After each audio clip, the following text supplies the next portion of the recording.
Assalamualaikum warahmatullahi wabarakatuh. Kami dari kelompok 11 Ekonometrika akan melanjutkan membahas tentang materi analisis regresi berganda. Sebelumnya, perkenalkan anggota kelompok kami. Yang pertama yaitu Mariska Dinda Aniftah, yang kedua Hilya Afidahia, yang ketiga Sheila Fadilah, dan yang keempat yaitu Oktavia Dwiningsih. Yang pertama yaitu membahas tentang kesalahan baku regresi berganda parsial. Seperti halnya dalam regresi linear sederhana, proses selanjutnya dalam analisis regresi berganda ialah menentukan ketepatan persamaan regresi yang dihasilkan untuk menduga nilai variabel tak bebas dengan menggunakan kuadrat terkecil. Menentukan ketepatan pendugaan konstanta B1.23 dan menentukan ketepatan pendugaan koefisien regresi parsial B12.3 dan B13.2. Tingkat ketepatan atau ketelitian itu diukur dengan kesalahan baku atau kita bisa menyebutnya standard error. Besarnya kesalahan baku estimasi menunjukkan ketepatan persamaan regresi untuk menjelaskan nilai variabel tak bebas yang sebenarnya.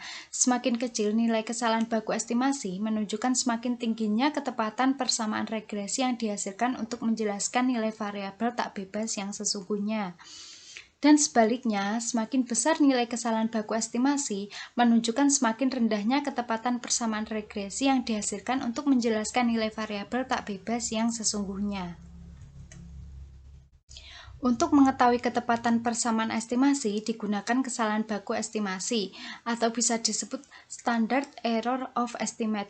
Kesalahan baku estimasi dinotasikan dengan simbol SE dan dapat ditentukan dengan rumus seperti yang sudah tertera dalam video ini. Pendugaan konstanta B12.3 dan koefisien regresi B12.3 dan B13.2 juga akan bervariasi dari sampel yang satu ke sampel yang lain, sehingga memiliki penyimpanan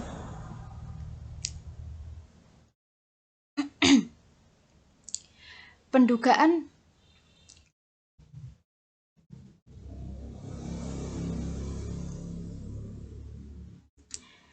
Pendugaan konstanta B12.3 dan koefisien regresi B12.3 dan B13.2 juga akan bervariasi dari sampel yang satu ke sampel yang lain, sehingga memiliki penyimpangan baku yang disebut kesalahan baku.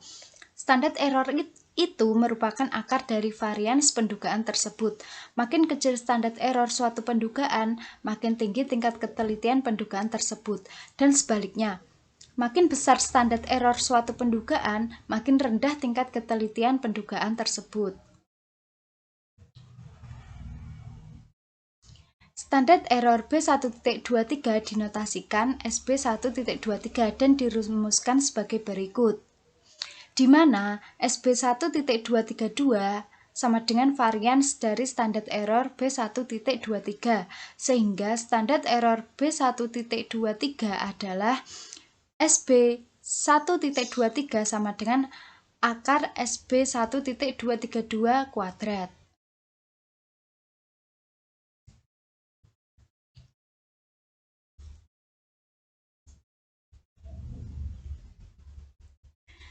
Sedangkan standar error B12.3 dinotasikan SB12.3 dan dirumuskan sebagai berikut, di mana SB12.3 kuadrat sama dengan varians dari standar error B12.3, sehingga standar error B12.3 adalah SB12.3 sama dengan akar SB12.3 kuadrat.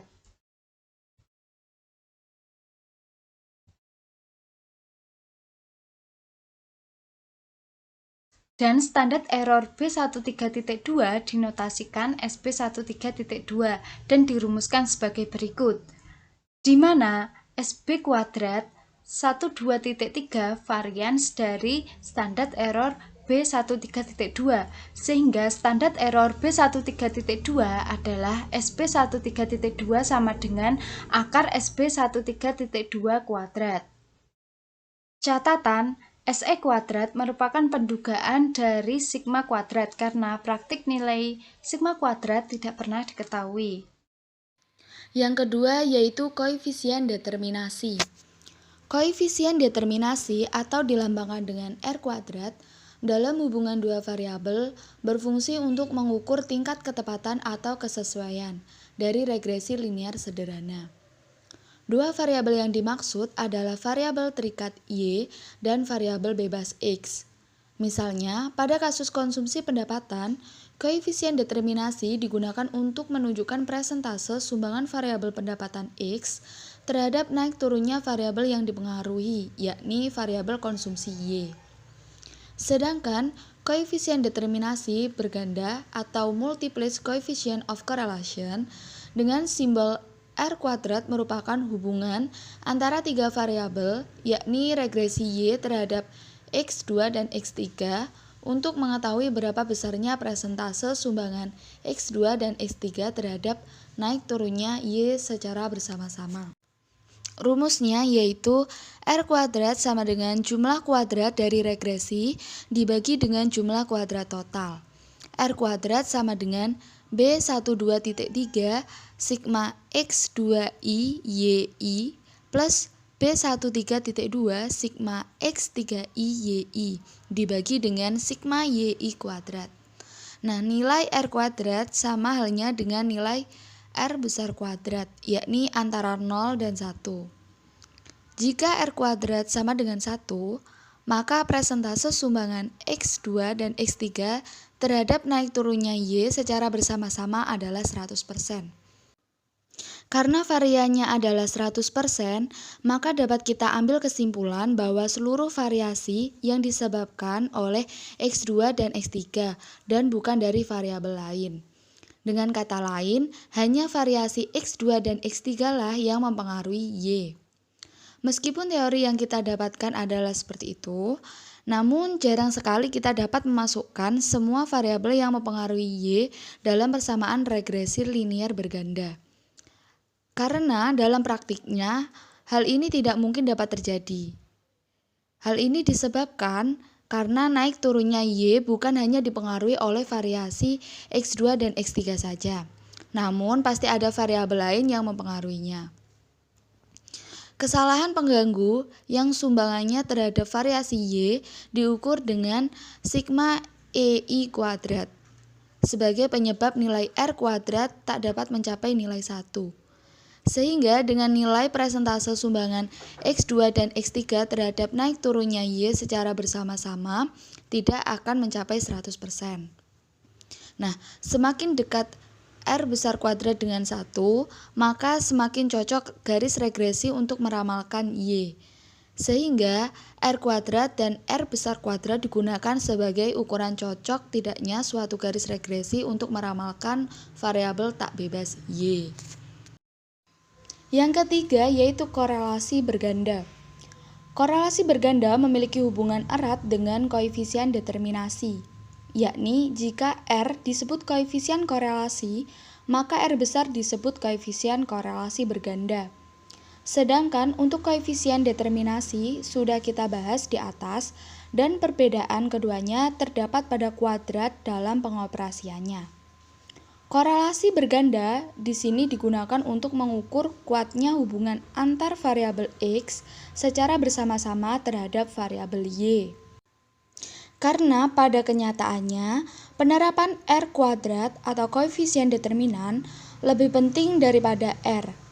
Hal ini disebabkan koefisien determinan dapat mengetahui besarnya presentase sumbangan antar variabel bebas terhadap variabel Y secara bersama-sama yang secara otomatis akan diketahui kuatnya hubungan antara variabel X secara bersama-sama terhadap Y. Sedangkan untuk korelasi hanya dapat mengukur kuatnya hubungan antar variabel X secara bersama-sama terhadap variabel Y tanpa dapat kita lihat presentasenya. Selanjutnya, koefisien determinasi yang disesuaikan atau adjusted R-square. Ciri-ciri dari R kuadrat adalah bahwa R kuadrat merupakan fungsi yang menaik atau non-discreting function dari variabel-variabel bebas yang tercakup dalam persamaan regresi linear berganda. Makin banyak variabel yang tercakup dalam model, makin menaik fungsi tersebut. Artinya, makin besar nilai R kuadrat tersebut. Jadi, setiap penambahan variabel bebas dalam model akan memperbesar nilai R kuadrat. Rumus R kuadrat adalah R kuadrat sama dengan JKR dibagi JKT sama dengan JKT dikurangi JKS dibagi JKT sama dengan 1 dikurangi JKS dibagi JKT. Atau R kuadrat sama dengan 1 dikurangi sigma EI kuadrat dibagi sigma YI kuadrat. Perhatikan bahwa sigma YI kuadrat sama dengan sigma buka kurung YI dikurangi Y bar tutup kurung kuadrat. Tidak tergantung banyak variabel dalam model regresi. Berapapun jumlah variabel yang tercakup dalam model regresi tidak akan mempengaruhi nilai sigma YI kuadrat. Sebaliknya, JKS sama dengan sigma EI kuadrat, tergantung kepada banyaknya variabel bebas dalam model regresi. Ingat rumus di bawah ini. Jadi, sigma EI kuadrat memang tergantung variabel bebasnya. Makin banyak variabel bebas, makin kecil sigma EI kuadrat yang berarti makin besar R kuadrat. Berdasarkan kenyataan ini, di dalam membandingkan dua model regresi dengan variabel tak bebas sama, tetapi jumlah variabel bebasnya berbeda, kita harus berhati-hati memilih model regresi dengan nilai R kuadrat tertinggi. Untuk membandingkan dua nilai R kuadrat harus memperhitungkan banyaknya variabel bebas di dalam model regresi. Hal ini bisa dilakukan dengan mendefinisikan suatu alternatif dari R kuadrat sebagai berikut. R bar kuadrat sama dengan 1 dikurangi sigma EI kuadrat dibagi dalam kurung N dikurangi K dibagi sigma YI kuadrat dibagi dalam kurung N dikurangi 1. R bar kuadrat disebut R kuadrat yang disesuaikan atau adjusted R square, yang berarti R kuadrat sudah disesuaikan dengan derajat bebas dari masing-masing jumlah kuadrat yang tercakup di dalam perhitungan R bar kuadrat.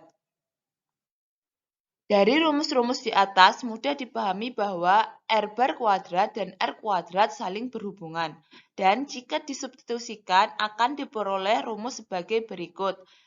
R bar kuadrat sama dengan 1 dikurangi dalam buka kurung 1 dikurangi R kuadrat tutup kurung dikali dalam kurung N dikurangi 1 dibagi dalam kurung N dikurangi K.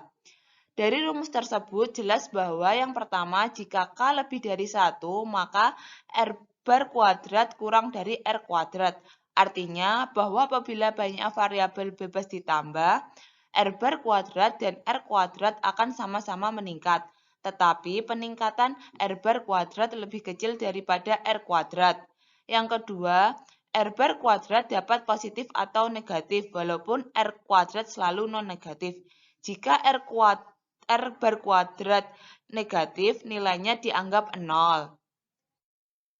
Penting dicatat bahwa untuk membandingkan dua model regresi berdasarkan nilai koefisien determinasi, baik yang disesuaikan atau tidak, variabel tak bebasnya harus sama, sedangkan variabel bebasnya dapat berbentuk apa saja. Contoh, YI sama dengan B1 ditambah B2X2I ditambah B3X3I. Len YI sama dengan A1 ditambah A2X2I ditambah A3X3I. Berdasarkan contoh tersebut, kita dapat melakukan perbandingan baik dengan menggunakan R kuadrat maupun R bar kuadrat. Hal ini disebabkan karena sesuai definisi R kuadrat mengukur persentase sumbangan X terhadap variasi naik turunnya Y. Maka dari itu, persamaan YI sama dengan BI plus B2X2I plus B3X3I. R2 mengukur presentasi sumbangan X2 dan X3 terhadap variasi naik turunnya Y. Sedangkan pada persamaan len YI sama dengan A1 plus A2X2I plus A3X3I mengukur presentasi sumbangan X2 dan X3 terhadap variasi naik turunnya len Y. Perlu diingat bahwa Y tidak sama dengan len Y. Y menunjukkan perubahan mutlak dan len Y menunjukkan perubahan relatif atau proporsional dalam Y. Selanjutnya yaitu koefisien korelasi parsial. Koefisien korelasi parsial adalah indeks atau angka yang digunakan untuk mengukur keeratan hubungan antara dua variabel. Jika variabel lainnya konstanta pada hubungan yang melibatkan lebih dari dua variabel, maka koefisien korelasi parsial untuk tiga variabel. Selanjutnya yaitu untuk hubungan dari tiga variabel tersebut, yaitu R12 untuk koefisien korelasi antara Y dan X2, R13 untuk koefisien korelasi antara Y dan X3, dan R23 untuk koefisien korelasi antara X2 dan X3. Koefisien korelasi tersebut masing-masing dinamakan koefisien korelasi sederhana atau koefisien korelasi order 0. Sekarang perhatikan R12. R12 mengukur kuat tidaknya hubungan antara Y dan X2 jika variabel ketiga yaitu X3 mungkin berkorelasi dengan X2 dan Y dan atau kedua-duanya. Yang kita cari adalah koefisien korelasi antara X2 dan Y yang bebas dari X3. Koefisien korelasi yang demikian tersebut disebut koefisien korelasi parsial. Secara lengkap, hal ini sama dengan koefisien regresi parsial. Hal tersebut dapat ditulis sebagai berikut. R12.3 untuk koefisien korelasi antara Y dan X2 kalau X3 konstan. R13.2 untuk koefisien korelasi antara Y dan X3 kalau X2 konstan. Dan R23.1 untuk koefisien korelasi antara X2 dan X3 kalau Y konstan. Dari penjelasan tersebut didapat rumus untuk menghitung koefisien korelasi parsial, yaitu untuk R12.3 sama dengan R12 dikurangi R13 dikali R23 per akar 1 dikurangi R13 kuadrat dikali akar 1 dikurangi R23 kuadrat.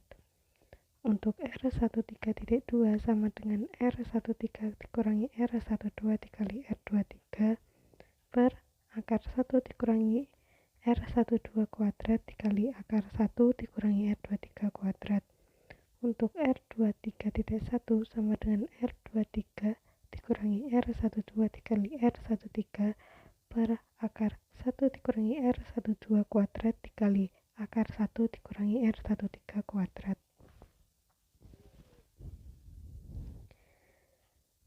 Dari rumus tersebut dapat disimpulkan bahwa koefisien korelasi parsial ini disebut koefisien korelasi order 1.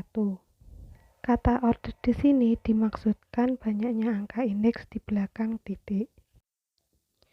Sekarang perhatikan contoh soal 7.1. Dari hasil penelitian diperoleh data Y sama dengan hasil penjualan, X2 sama dengan hasil iklan, biaya iklan, dan X3 sama dengan pendapatan sebagai berikut. Pertanyaannya, A. Tentukan persamaan regresinya, B. Tentukan besarnya kesalahan standar estimasinya, C. Tentukan besarnya kesalahan standar koefisien regresinya, D. Tentukan besarnya koefisien determinasi bergandanya, interpretasikan besarnya nilai tersebut, dan E. Tentukan besarnya koefisien korelasi bergandanya, interpretasikan besarnya nilai tersebut. Selanjutnya, pada penyelesaian langkah pertama, kita membuat tabel seperti video ini. Penyelesaian soal A yaitu tentukan persamaan regresinya. Caranya, lihat pada persamaan 7.22 yaitu B12.3 sama dengan sigma X 2IYI dikali sigma X 3I kuadrat dikurangi sigma X 3IYI dikali sigma X 2I X 3I per sigma X 2I kuadrat dikali sigma X 3I kuadrat dikali sigma X 2I kali X 3I kuadrat. Lalu hasilnya tadi kita substitusikan ke rumus tersebut, sehingga diperoleh hasil akhir B12.3 sama dengan 1,3642. Nah, selanjutnya yaitu persamaan 7.23. untuk mencari B12.3 sama dengan sigma X2IYI dikali sigma X2I kuadrat dikurangi sigma X2IYI dikali sigma X2I kali X3I dibagi sigma X2I kuadrat dikali sigma X3I kuadrat dikali sigma X2I X3I kuadrat. Kemudian substitusikan nilai yang pada tabel tersebut ke dalam rumus dan diperoleh B12.3 sama dengan 0,1139. Selanjutnya yaitu persamaan 7.21. B1.23 sama dengan Y bar dikurangi B12.3 X2 bar dikurangi B13.2 X3 bar.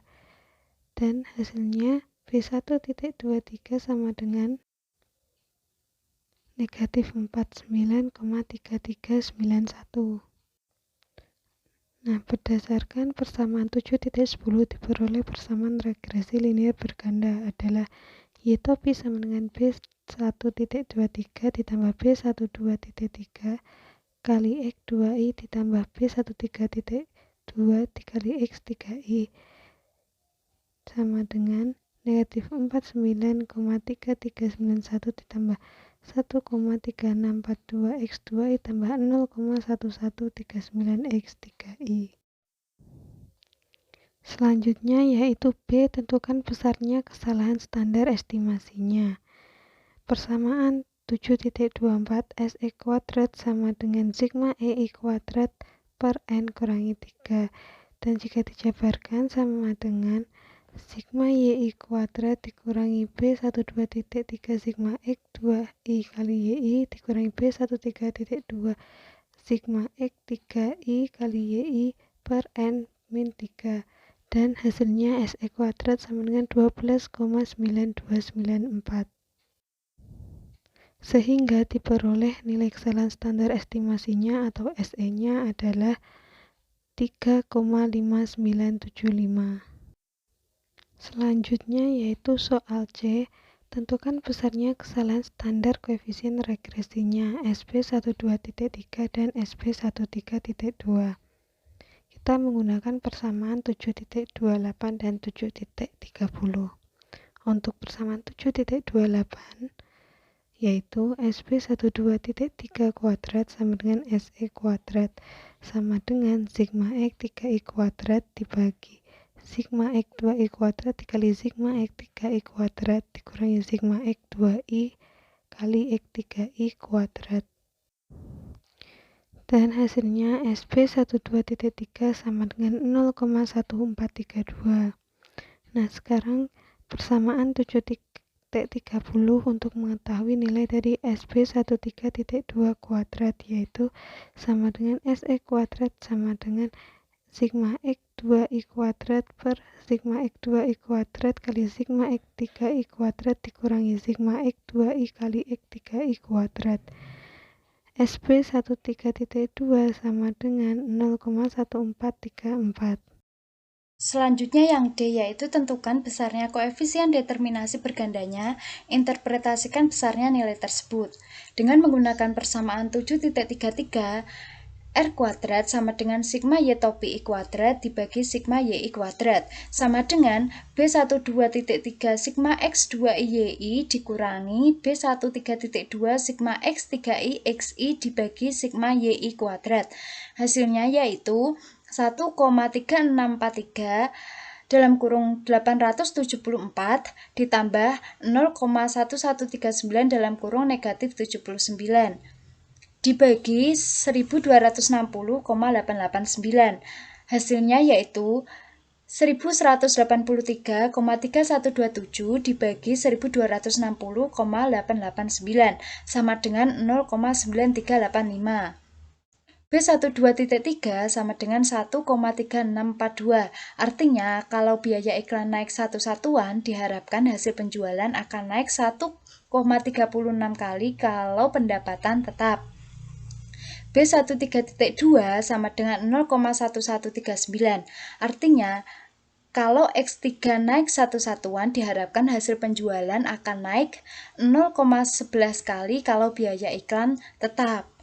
R kuadrat sama dengan 0,9385, artinya besarnya sumbangan X2 dan X3 terhadap variasi naik turunnya Y sebesar 93,85%, sedangkan sisanya sebesar 6,15% disebabkan oleh faktor-faktor lainnya. Yang selanjutnya yaitu E. Tentukan besarnya koefisien korelasi bergandanya, interpretasikan besarnya nilai tersebut. Besar koefisien korelasi berganda adalah R sama dengan akar R kuadrat, sama dengan sigma 0,9385 sama dengan 96,88. R sama dengan 96,88, artinya hubungan antara biaya iklan dan pendapatan secara bersama-sama dengan hasil penjualan adalah positif dan sangat kuat.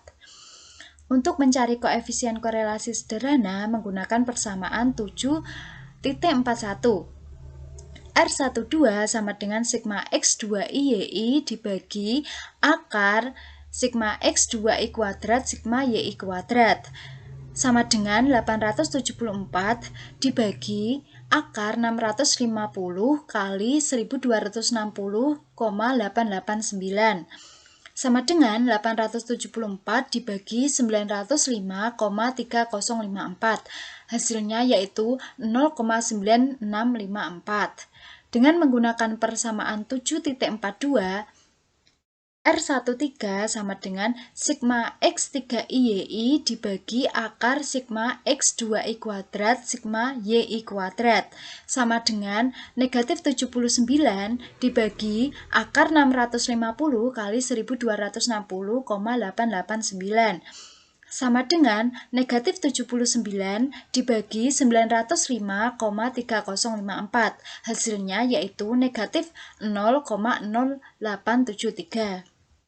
Dengan menggunakan persamaan 7.43, R23 sama dengan sigma X2I X3I dibagi akar sigma X2I kuadrat sigma X2I kuadrat sama dengan negatif 112 dibagi akar 650 kali 648 sama dengan negatif 112 dibagi 649 sama dengan hasilnya yaitu negatif 0,172. Menghitung koefisien korelasi parsial dengan menggunakan persamaan 7.44. R12.3 sama dengan R12 dikurangi R13 R23 dibagi akar 1 dikurangi R13 kuadrat akar 1 dikurangi R23 kuadrat sama dengan 0,9654 dikurangi dalam kurung negatif 0,0873 dalam kurung negatif 0,1726 dibagi akar 1 dikurangi dalam kurung negatif 0,873 kuadrat akar 1 dikurangi dalam kurung negatif 0,1726 kuadrat sama dengan 0,9503 dibagi 0,9962 kali 0,985 hasilnya yaitu 0,9685. R12.3 kuadrat sama dengan 0,9685 kuadrat sama dengan 0,938. Artinya jika pendapatan konstan X3 konstan, maka sumbangan biaya iklan X2 terhadap variasi naik turunnya Y sebesar 93,8%. Menggunakan persamaan 7.45, R13.2 sama dengan R13 dikurangi R12 R23 dibagi akar 1 dikurangi R12 kuadrat akar 1 dikurangi R23 kuadrat akar 1 dikurangi R12 kuadrat akar 1 dikurangi R23 kuadrat. R13.2 sama dengan negatif 0,0873 dikurangi dalam kurung negatif 0,9654 dalam kurung negatif 0,1326 dibagi akar 1 dikurangi dalam kurung 0,9654 kuadrat akar 1 dikurangi dalam kurung negatif 0,1726 kuadrat sama dengan 0,0793 dibagi 0,2568 sama dengan 0,3087. R13.2 kuadrat sama dengan 0,3087 kuadrat sama dengan 0,0953. Artinya, jika biaya iklan konstan, X2 konstan, maka sumbangan pendapatan X3 terhadap variasi naik turunnya Y sebesar 9,53%. Sekian presentasi dari kelompok kami. Ada kurang lebihnya mohon maaf. Wabillahi taufiq wal hidayah. Wassalamualaikum warahmatullahi wabarakatuh.